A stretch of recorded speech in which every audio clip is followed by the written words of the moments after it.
चलिए गाइस, सो हम स्टार्ट कर रहे हैं मैनेजमेंट रिप्रेजेंटेशन। तो देखिए, हमारी एक सीरीज चल रही है मैराथन बैच, उसके कुछ लेक्चर्स मैं यूट्यूब पे भी अपलोड कर रहा हूँ। तो उन नए जो पहली बार अगर इस वीडियोस को देख रहे हैं, तो इस मैराथन ऑडिट का जो प्राइम पर्पस है, हमने क्या डिसीजन लिया कि जो इंटायर ऑडिट है ना, देखिए ऑडिट का सिलेबस बहुत बड़ा है और एक लैंग्वेज का पेपर, और ऐसे स्टूडेंट्स बीकॉम ग्रेजुएट जिन्होंने ऑडिट ना तो कभी जिंदगी में प्रैक्टिकली किया है और ना ऑडिट को उतने डिटेल में पढ़ा है, वर्किंग प्रोफेशनल, हाउसवाइफ्स या BCom graduate student apart from chartered accountant background. तो कई बार क्या होता है कि जो ऐसे स्टूडेंट्स हैं ना, वो स्ट्रगल करते हैं। अब उनके सामने मैनेजमेंट रिप्रेजेंटेशन आ जाए, एंगेजमेंट लेटर आ जाए, ऑडिट रिस्ट, तो ऐसी बहुत सारी टर्मिनोलॉजी के अराउंड 75 के आसपास वीडियोस होंगे जिसमें कि आपके सारे कॉन्सेप्ट को मैं क्लियर कर दूंगा।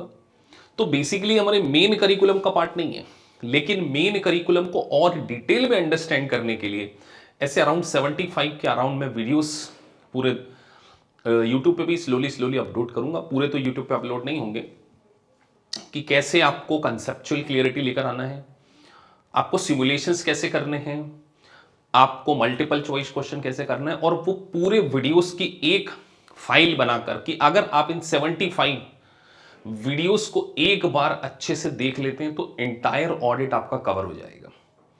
और इसमें अराउंड 20 आवर्स के वीडियोस होंगे कि आप एटलीस्ट इन वीडियोस को देखकर ही 60% क्वेश्चंस कर पाएंगे। तो चलिए हम स्टार्ट करते हैं। मैनेजमेंट रिप्रेजेंटेशन, ये टर्मिनोलॉजी आपको बार बार आएगी कि सर इसका पर्पस क्या है, मैनेजमेंट रिप्रेजेंटेशन क्या है। तो पहले बता दूं, ये एक प्रकार का फॉर्मल लेटर है, इस एक प्रकार का ऑडिट एविडेंस है, जो कि ऑडिटर क्या करता है, मैनेजमेंट से लेता है। अगर हम डेफिनेशन पढ़ें, यहां पर सबसे इंपॉर्टेंट चीज, कुछ चीजों को मैं हाईलाइट करता हूं क्योंकि एमसीक्यू है तो आपको समझना भी पड़ेगा।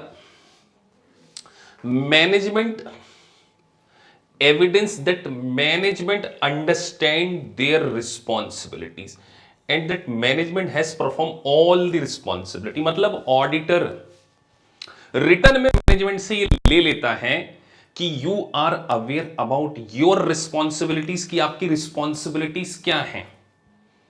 देखिए, एक जगह ये है मैनेजमेंट रिप्रेजेंटेशन, एक जगह आता है लेटर ऑफ एंगेजमेंट। तो स्टूडेंट को कंफ्यूजन हो जाता है, लेटर ऑफ एंगेजमेंट एक अलग कॉन्सेप्ट है। लेटर ऑफ एंगेजमेंट में ऑडिटर और मैनेजमेंट के बीच में टर्म्स एंड कंडीशन डिसाइड होती है कि किस कंडीशन पर ऑडिट किया जा रहा है, प्री कंडीशंस ऑफ ऑडिट। लेकिन मैनेजमेंट रिप्रेजेंटेशन जब ऑडिट स्टार्ट हो जाता है तो क्या है कि ऑडिटर मैनेजमेंट से रिटर्न में ले लेते हैं कि you are aware about your responsibilities, की आपकी रिस्पॉन्सिबिलिटीज क्या क्या हैं और आपने आपकी रिस्पॉन्सिबिलिटीज को फुलफिल कर लिया है। अब अगर मैनेजमेंट ने डिनाई कर दिया तो, अब मैनेजमेंट अगर आपको रिटर्न में देने को रेडी नहीं है कि हम आपको ये रिप्रेजेंटेशन लेटर नहीं दे सकते, तो एक बहुत इंपॉर्टेंट पैरा को मैंने यहां पे मेंशन किया, बहुत बार ये क्वेश्चन पूछा जाएगा। A failure to obtain return representation for management will result scope limitation which might include the auditor withdrawal from the engagement altogether. अगर मैनेजमेंट ने डिनाई कर दिया कि हम आपको रिप्रेजेंटेशन लेटर नहीं देने वाले, तो इट्स अ प्री कंडीशन। आपको मैनेजमेंट ने ऑडिट की स्टार्टिंग में बोल दिया कि हम आपको कुछ रिटर्न में नहीं देंगे, तो सीधी बात है, आपको ऑडिट कंटिन्यू नहीं करना है, आपको सीधे ऑडिट से क्या करना है, विड्रॉल। तो सर ऐसा इस लेटर में क्या लिखा होता है? मैंने क्या बोला, मैनेजमेंट की रिस्पॉन्सिबिलिटीज, कि मैनेजमेंट अपनी रिस्पॉन्सिबिलिटी। तो सर इस लेटर में ऐसा क्या लिखा होता है? तो देखिए, क्योंकि हमने यहां पे डिस्कस किया कि अगर मैनेजमेंट आपको ये लेटर नहीं दे रहा है, रिप्रेजेंटेशन लेटर नहीं दे रहा है, तो आप ऑडिट से क्या कर सकते हैं, विड्रॉल कर सकते हैं।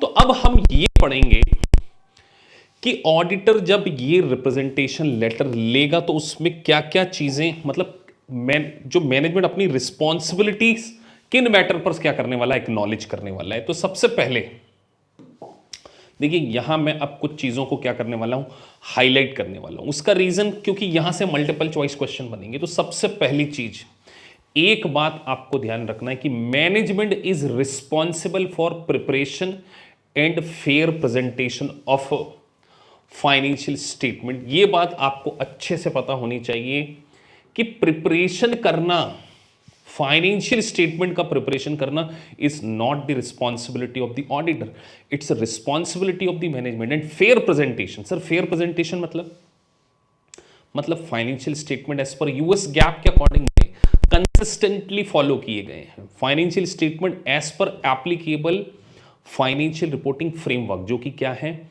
यूएस कंपनीज के लिए यूएस गैप है। तो who will be the responsible person? Management. ये क्वेश्चन है, ये जो मैं यहां लिख रहा हूं ये आपको एमसीक्यूज में देखने को मिलेंगे। उसके बाद management has provide all relevant information. आप मैनेजमेंट से एक नॉलेज ले लेंगे कि आपने हमें सारी इंफॉर्मेशन प्रोवाइड कर दी है। अगर मैनेजमेंट हमें कोई इंफॉर्मेशन हमसे हाइड कर लेगा तो हम उसका ऑडिट कैसे करेंगे? तो हम मैनेजमेंट से पहले रिटर्न में ले रहे हैं कि आपने, देखिए यहां पे लिखा हैज प्रोवाइडेड, मतलब आपने हमें सारी इंफॉर्मेशन दे दी है। And access and all the transaction have been recorded and reflected in the statement, मतलब आपने फाइनेंशियल स्टेटमेंट में हर इंफॉर्मेशन को प्रेजेंट किया है।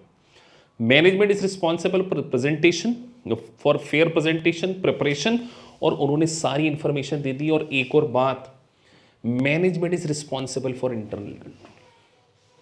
देखिए इंटरनल कंट्रोल बनाना मैनेजमेंट का काम होगा। फ्रॉड और एरर मैनेजमेंट की रिस्पॉन्सिबिलिटी है। देखिए प्रिवेंट, अब कई स्टूडेंट को लगता है कि ऑडिटर का काम है फ्रॉड एंड एरर।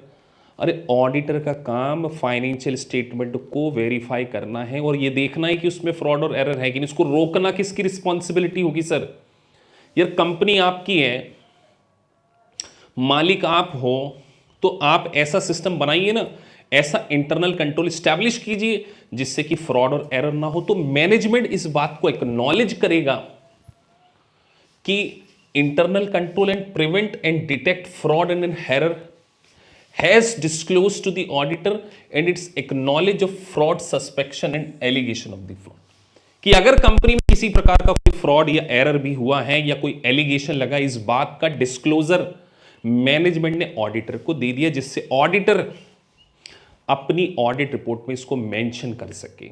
तो internal control, preparation of financial statement, सारी इंफॉर्मेशन मैनेजमेंट को प्रोवाइड करना। और देखिए तीसरा important part, law and regulation का कंप्लायंसेस। देखिए ऑडिटर से एक्सपेक्ट नहीं किया जाता कि वो सारे लॉ एंड रेगुलेशन का नॉलेज रखे। एक कंपनी के ऊपर, सर फार्मास्यूटिकल अगर कंपनी है तो ड्रग लाइसेंस से रिलेटेड एक्ट हो सकते हैं, इंश्योरेंस एक्ट लग सकता है, बैंकिंग एक्ट लग सकता है, कंपनी लॉ लग सकता है, लेबर लॉ लग सकता है। तो क्या ऑडिटर्स कंप्लायंस करेगा? नहीं। तो लॉ एंड रेगुलेशन का compliances it's responsibility of the management.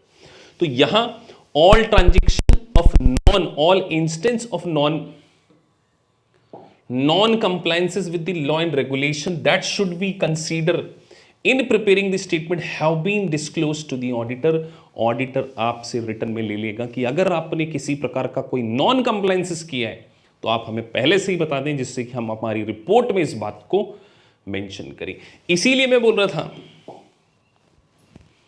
कि अगर failure to obtain return representation है तो ये स्कोप लिमिटेशन होगा कि मैनेजमेंट आपको सारी इंफॉर्मेशन नहीं दे रहा है, तो ये आपको लेना पड़ेगा। ये एक प्रकार का ऑडिट एविडेंस है। बट एक क्वेश्चन बार बार पूछा जाता है, क्या management representation is a substitute of auditor evidence? Not at all. देखिए ऑडिटर अपनी ऑडिट प्रोसीजर लगाकर बहुत सारे ऑडिट एविडेंस को कलेक्ट करता है। सर ऑडिटर कैसे कलेक्ट करता है? अरे ऑडिटर वाउचर करता है, वेरिफिकेशन करता है, एक्सटर्नल कंफर्मेशन लेता है, पूरे बुक्स ऑफ अकाउंट्स को चेक करता है, अपनी ऑडिट प्रोसीजर परफॉर्म करता है। ऑडिट प्रोसीजर में हम सीखेंगे substantive audit procedure and all. लेकिन अभी हमें ये ध्यान रखना है कि सर रिप्रेजेंटेशन लेटर एक एडिशनल ऑडिट एविडेंस हो सकता है, but it can not be substitute the auditor evidence. Auditor अपनी लगाकर, अपनी प्रोसीजर को इंप्लीमेंट करके जो ऑडिट एविडेंस कलेक्ट करता है, कभी भी मैनेजमेंट रिप्रेजेंटेशन इसको सब्स्टिट्यूट नहीं कर सकता। इस बात को ध्यान रखना है। तो सर हमने लॉ एंड कंप्लायंसेस से रिलेटेड इशू ले लिए। Management state whether the effect of uncorrected and misstatement are immaterial and list and attest to the representation letter, कि अगर किसी प्रकार की कोई छोटे मोटे एरर हैं, वो मटेरियल नहीं है, तो उसकी भी हम आपको क्या देने वाले हैं, लिस्ट देने वाले हैं। देखिए मैं आपको बार बार बोल रहा हूं कि आपको यूएससीपी के एग्जाम को समझना पड़ेगा कि ये एमसीक्यू और केस स्टडी बेस्ड एग्जाम, या रट्टा नहीं कर मार सकते आप कि आप इसको रट रहे हैं, और ऑडिट तो बिल्कुल नहीं रट सकते आप। It's a language paper, you have to understand कि एक ऑडिटर जब एक कंपनी को ऑडिट करने जाता है, तो ऑडिटर कोई डिटेक्टर तो नहीं है ना कि ऑडिटर को हर चीज पता हो। तो ऑडिटर क्या करेगा, मैनेजमेंट से इसीलिए तो ले रहा है कि you are acknowledge your responsibilities, की आपकी रिस्पॉन्सिबिलिटीज क्या क्या है, आप हमें रिटर्न में दे दीजिए, आप हमें सारी इंफॉर्मेशन दे दीजिए। You are responsible for internal control, you are responsible for preparation of financial statement, you are responsible for preventing error, fraud and error, and you are responsible for compliances of law and regulation. तो sir auditor क्या करेगा फिर? बेटा auditor का काम financial statement के ऊपर opinion express करना है कि financial statement are presented fairly, financial statement are presented in all material respect, financial statement are presented as per applicable financial reporting framework, यानी कि यूएस गैप। लेकिन उसका काम प्रिपरेशन करना नहीं है, उसका काम लॉ एंड रेगुलेशन का कंप्लायंसेस नहीं है, उसका काम इंटरनल कंट्रोल नहीं है, उसका काम फ्रॉड और एरर को डिटेक्ट करना भी नहीं है। प्राइमरी रिस्पॉन्सिबल मैनेजमेंट है कि वो ऐसा सिस्टम एस्टैब्लिश करे कि जिससे फ्रॉड और एरर ना हो। तो हमें मैनेजमेंट रिप्रेजेंटेशन को सिर्फ इसी कॉन्टेक्स्ट में समझना था। A representation letter is the audit term formal evidence that management understand their responsibilities and the management has perform all of their responsibilities. तो देखिए इस छोटे से वीडियोस में, ऐसे मैंने बोला आपको 75 के अराउंड वीडियोस मिलने वाले, और भी ज़्यादा हो सकते हैं अगर मुझे लगा, जिसमें हम सिमुलेशंस को भी कवर करेंगे, एमसीक्यूज को भी कवर करेंगे। ऐसे पूरी मैराथन में सारे कॉन्सेप्ट ऑलमोस्ट मैं क्या करूँगा, ऑडिट के कवर कर लूँगा, जिससे कि आप अगर इन वीडियोस को एक बार अपने मोबाइल में या लैपटॉप में लगाकर आराम से सुनिए। देखिए ऑडिट में स्टूडेंट इसीलिए फेल होते हैं कि उनके कॉन्सेप्ट कई बार क्लियर नहीं होते हैं, वो चीज़ों को मगअप करने की कोशिश करते हैं, आपको एप्लीकेशन करना है। तो इन 75 वीडियोस में ऐसे वर्किंग प्रोफेशनल, बीकॉम ग्रेजुएट जिन्होंने कभी ऑडिट नहीं पढ़ा है, आप ऑडिट को समझने के केपेबल हो। मेन करिकुलम हमारा पूरा चलेगा, ग्लैम के स्टडी मटेरियल से पूरा हम पढ़ेंगे उसको, लेकिन ये वीडियोस आपके एडिशनल हैं। ये आपको पूरा ऑडिट, मतलब आपको 50-60%, 100% तो नहीं कहूँगा, इन वीडियोस से समझ में आ जाएगा। और उसके बाद जो मेरे मेन करिकुलम के वीडियोस हैं वो डेफिनेटली आपको हेल्प करेंगे टू पास द ऑडिट। तो ये वीडियोस आपके लिए एसेट हैं, इसको आप बहुत अच्छे से समझिए। आपको अराउंड 20 आवर्स के इस वीडियोस में एक सबसे बड़ा बेनिफिट होगा कि आपको हर चैप्टर की समरी याद हो जाएगी। क्रक्स ऑफ एवरी चैप्टर हम क्या करेंगे, इसमें कवर कर लेंगे। तो अगर वो आपको वीडियो अच्छा लगा, please like and subscribe the channel. Thank you for watching this video, thank you very much.